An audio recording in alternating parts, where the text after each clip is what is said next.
Hello student, आज हम करेंगे राइटिंग स्किल ग्रामर में। देखिए, fill in the blanks by choosing the correct option to complete online update. तो इसमें क्या कहा गया है? The conclave schedule by the daily herald dash too much time. जो कनक्लेव शेड्यूल किया गया था बाय द किसके द्वारा भाई? डेली हरल्ड के द्वारा डैश टू मच टाइम। तो उसने बहुत ज़्यादा समय लिया। तो इसमें आएगा टुक अप कि उसने बहुत ज़्यादा समय लिया। पास्ट फॉर्म में टुक डाउन, टुक आफ्टर, टुक आउट। तो उसकी जगह क्या आएगा? टुक अप की समय ज़्यादा लिया। नेक्स्ट हमारा read the conversation between A policeman and the driver. तो ये हमारा नरेशन वाला क्वेश्चन है। देखो भाई, पुलिसमैन ड्राइवर से क्या पूछ रहा है? Do you need any help to reach your destination? क्या आपको अपने डेस्टिनेशन जिस जगह पहुंचना है उसमें कोई हेल्प चाहिए? ड्राइवर बोल रहा है yes I am not sure which direction to take. हाँ, मुझे यकीन नहीं है कि किस डायरेक्शन से मुझे जाना चाहिए। तो पुलिसमैन आस्क्ड द ड्राइवर। देखो, पुलिसमैन ने ड्राइवर से पूछा, ये तो हम कह ही चुके हैं। Which the driver replied. अब ड्राइवर ने रिप्लाई किया, उसको बताना है। तो ड्राइवर रिप्लाइड यस बोला है। यस बोला है तो इसमें क्या लिखेंगे? अफर्मेटिवली। यस के लिए क्या लिखेंगे भाई? अफर्मेटिवली डैट। अब मैंने कल भी एक वीडियो बनाई थी, उसमें बताया था आई कौन सा पर्सन है भाई? First person. नरेशन में सन रूल चलता है, फर्स्ट, सेकंड और थर्ड। जो हमारा फर्स्ट पर्सन है अकॉर्डिंग टू सब्जेक्ट चेंज होता है। तो यहाँ पे पुलिसमैन की जगह क्या आएगा? ही, डैट ही। अब इज एम आर नरेशन में इज एम आर चेंज होते हैं वाजवर में। किसमें चेंज होते हैं भाई? वाजवर में। तो ही के साथ वाज आएगा या वर? वाज आएगा। तो he was not sure as it is, not sure which direction to take as it is, which direction to take. हो गया? Direction to take. नेक्स्ट हमारा है select the correct option to fill the blanks for the given line from a travel magazine. Tourist are warn.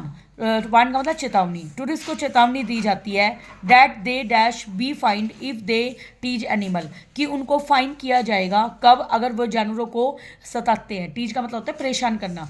तो अब एक बात बताइए, इसमें हमें क्या बनना चाहिए? शुड, मे, विल या माइट। देखो, मे का मतलब है 90% पॉसिबिलिटी है, और शुड का मतलब चाहिए, और विल का मतलब भाई वो काम पक्का ही होगा, और माइट का मतलब कम पॉसिबिलिटी। तो अब देखो यहाँ पे वांड जो है आर प्रेजेंट फॉर्म है, तो माइट तो हमारा हो ही नहीं सकता। तो यहाँ पे दे, मे बी या विल बी, तो इन दो ऑप्शन में से आ सकता है। मे होएगा 90% पॉसिबिलिटी के लिए, और विल होएगा कि पक्का उनको किया जाएगा फाइंड। तो यहाँ पे विल भी होना चाहिए। क्या होना चाहिए भाई? विल बी फाइंड, क्योंकि पक्का उनके साथ ऐसा होगा। एक बार हम इसको चेक भी कर लेते हैं, सी वाला पार्ट। सी में राइटिंग स्किल्स पे चलते हैं। तो यहाँ पे हमारी पक्का कंफर्मेशन था, तो क्या आएगा? विल बी फाइंड, कि उनको रियल में फाइन किया जाएगा। अगर मे यहाँ पे हम फिल करते हैं ना, तो इसका मतलब 90% पॉसिबिलिटी है, और 10% पॉसिबिलिटी नहीं है कि फाइन किया जाएगा या नहीं किया जाएगा, लेकिन उनको पक्का ही किया जाएगा, इसलिए 100% पॉसिबिलिटी है, तो विल फिल करेंगे हम। अगला, select the option that indicate the error and supply the correction for the following line. At the end of street stand the tall building in the city. अब इसने क्या रखा है? At the end of street, गली के and में। Stand the, at the end of street stand the tallest building in the city, सबसे ऊंची बिल्डिंग है। तो अब मुझे एक बार बताइए, at the end of street, गली के एंड में, जब भी थर्ड पर्सन होता है, कौन सा पर्सन होता है भाई? Third person. तो उसके साथ हमेशा वर्ब की फर्स्ट फॉर्म के साथ एस या ई एस आता है। तो स्टैंड के साथ क्या आएगा? एस। क्या आएगा भाई? एस। इसलिए ये हमारी एरर है। ओके, नेक्स्ट हमारा complete the given narrative by filling in the blank with the correct option. I was delighted, मैं बहुत ही खुश था। When I dash my junior school teacher, जब मेरे जूनियर स्कूल जो टीचर है, I would delighted when I dash my junior school teacher की तरफ। रन अवे का मतलब दूर भागे आया। रेन डाउन का मतलब नीचे की तरफ दौड़ना। रेन इन का मतलब की तरफ। रेन इन टू का मतलब जब मैं मेरे जूनियर स्कूल टीचर से मिला, उनकी तरफ दौड़ा, तो मैं बहुत ही उनसे खुश हुआ। क्योंकि जब अपन अपने छोटे बचपन में जब हम पढ़ते थे, तो हम उन टीचर से जब हम मिलते हैं, प्राइमरी टीचर से, तो हमें बहुत खुशी होती है, याद आती है मेरे बचपन के वो पल, इससे उसको खुशी फील हुई इस चीज़ में। Next, fill in the blanks by using the correct form of word given in the bracket. The film with this exciting soundtrack. Film के अंदर जो साउंड ट्रैक लगा हुआ था, आवाज़ वाला जो ट्रैक लगा हुआ था, बहुत ही एक्साइटिंग था एंड क्लासिकल म्यूजिक लगा था. Dash to the general audience. उसने जनरल ऑडियंस का अपनी तरफ ध्यान खींचा. तो यहाँ पे आएगा अपील्ड, क्योंकि पास्ट फॉर्म चल रही है यहाँ पे. ठीक है. नेक्स्ट हमारा ये देखो, रिपोर्ट करना. रिपोर्ट का मतलब रिपोर्टेड स्पीच, जिसको नरेशन बोलते हैं. अब देखो भाई क्या कह रहा है. गेट कीपर है. Whom do you want to meet. तुम किससे मिलना चाहते हो. विजिटर बोलता है I want to see the art and craft exhibition को देखना चाहता हूँ मैं. तो in response to the question about whom the visitor wanted to meet, the visitor replied. Visitor ने क्या रिप्लाइड किया. रिप्लाइड के बाद क्या लगेगा, डेट, जोड़ने के लिए. अब देखो आई क्या है, फर्स्ट पर्सन. फर्स्ट पर्सन है तो change according to subject. Subject कौन है यहाँ पे, गेट कीपर है ना. तो ही आएगा. ही. वॉन्ट वर्ब की फर्स्ट फॉर्म है. नरेशन में वर्ब की फर्स्ट फॉर्म चेंज होती है वर्ब की सेकंड फॉर्म में. तो वांट से क्या बनेगा भाई, वॉन्टेड. टू के बाद वर्ब की फर्स्ट फॉर्म ही आती है, to see the art and the craft education. The art and craft exhibition. एजिटी जाएगा, क्राफ्ट एग्जीबिशन. हो गया ये वाला. नेक्स्ट एरर निकालनी हमें. The teacher had run after the boy to catch him. देखो भाई, जो टीचर है ना वो लड़के के पीछे दौड़ा उसको कैच करने के लिए. Before he fail into the ditch. Ditch का मतलब गड्ढे, गड्ढे में गिरने से पहले. अब देखो भाई याद रखना, after the boy to catch him, before से पहले आती है हैड प्लस वर्ब की थर्ड फॉर्म. क्या आती है भाई, हैड प्लस वर्ब की थर्ड फॉर्म. लेकिन आफ्टर है यहाँ पर, तो आफ्टर है तो उससे पहले, आफ्टर के बाद ही फेल इनटू द डिच है. तो आफ्टर, देखिए भाई इसने क्या कहा है, देखिए व्हाट डिड यू लर्न, इसमें आगे थे हम. देखो आफ्टर से पहले क्या आता है, वर्ब की सेकंड फॉर्म. और देखो इसमें एक रूल याद रखना, बिफोर से पहले तो होती है हैड प्लस वर्ब की थर्ड फॉर्म, और बिफोर के बाद होती है वर्ब की सेकंड फॉर्म. ये रूल होता है अपना. और आफ्टर से पहले वर्ब की सेकंड फॉर्म होती है.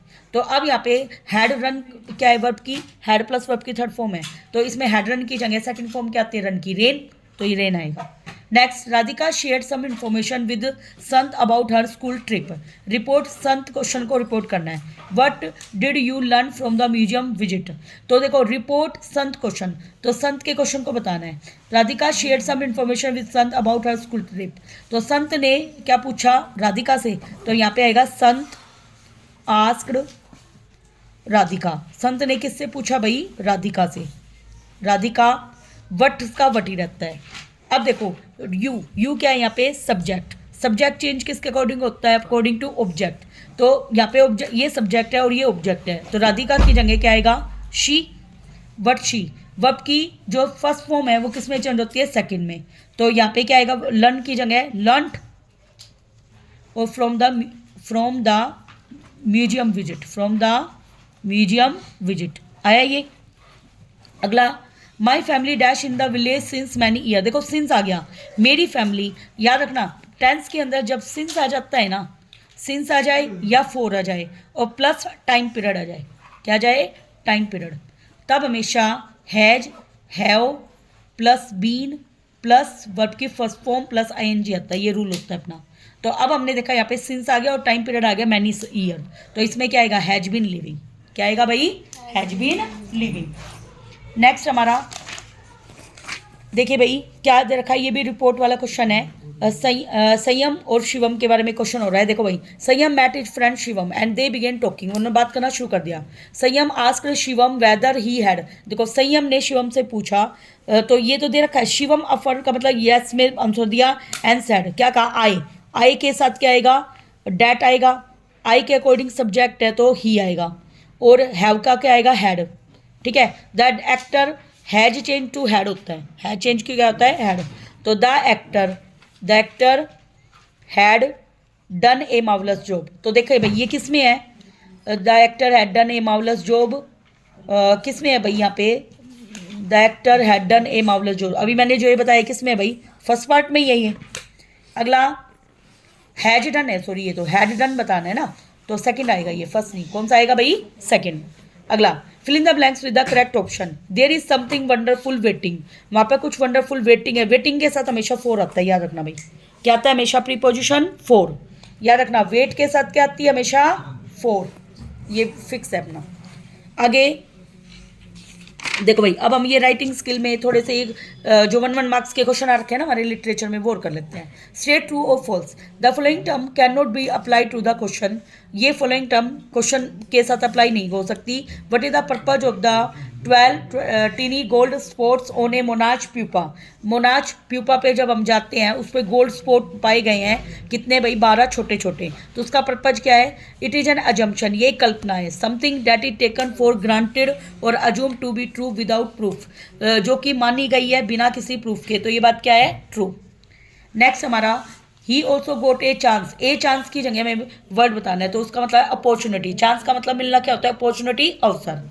नेक्स्ट हमारे पोएम से रिलेटेड क्वेश्चन है, देखो ये आगे। Which of the following is not a reason while, ये बुक के ही हैं। Lomo thinks he must marry. Lomo ने क्या सोचा कि वो किससे शादी करनी चाहिए, तो वो बताने कौन सा रीजन नहीं है। He is already 35 year old, कि वो 35 साल का था। He suffers from palpitation, he is excitable and easily upset, या he is in love with Natalya. तो ये वाला हमारा क्या है? रॉन्ग है। नेक्स्ट हमारा, read the following description first and second, identify which are correctly corresponding to the extract. एक डिबेट हुआ, फॉर्मल डिस्कशन एक पर्टिकुलर टॉपिक पे, जिसमें 2 या 2 से ज़्यादा लोग डिफरेंट पॉइंट ऑफ व्यू रखते हैं और आर्ग्यूमेंट रखते हैं। तो हमें इसमें करेक्ट वर्ड बताने एक्सट्रैक्ट से रिलेटेड। ये बात वैसे तो सच है, आर्ग्यूमेंट में अलग अलग पॉइंट होते हैं सबके। ए सोलियोक्वी इज ए स्पीच होता है जो कि करेक्टर के द्वारा दिया जाता है स्टेज पे अकेले, जो कि रिवील्स का मतलब भेद खोलता है। इनर मोस्ट थॉट, अंदर के विचारों को, फीलिंग्स को किसको बताता है भाई? ऑडियंस को। तो ये हमारा क्या है भाई? ट्रू, क्योंकि यहाँ पे एक नाटक का प्ले हो रहा है ना। नेक्स्ट हमारा, बट देखो भाई, fill in the blanks with one word. When the speaker said that ice could also bring about the end to the world, he refers to. तो आइस से वो नफरत की तरफ इशारा कर रहा है, तो क्या आएगा? हेट्रेटेड। आगे, which of the following best describe the speaker attitude towards destruction cause by ice. तो आइस से भाई नष्ट हो जाएगी सारी दुनिया, तो इनडिफरेंट है, फियरफुल है, डिसमिसिव है, रिस्पेक्टफुल है। तो ये डर वाली बात है उसके लिए, क्योंकि जो ऑथर है वो, सॉरी पोएट है, वो डर रहा है कि भाई जो आइस है उससे दुनिया नष्ट हो जाएगी, तो फियरफुल आएगा। नेक्स्ट हमारा, the line from the poem tell us that the city is. City कैसी है भाई? कोस्टल। ये आपको याद रखना है। Thank you very much.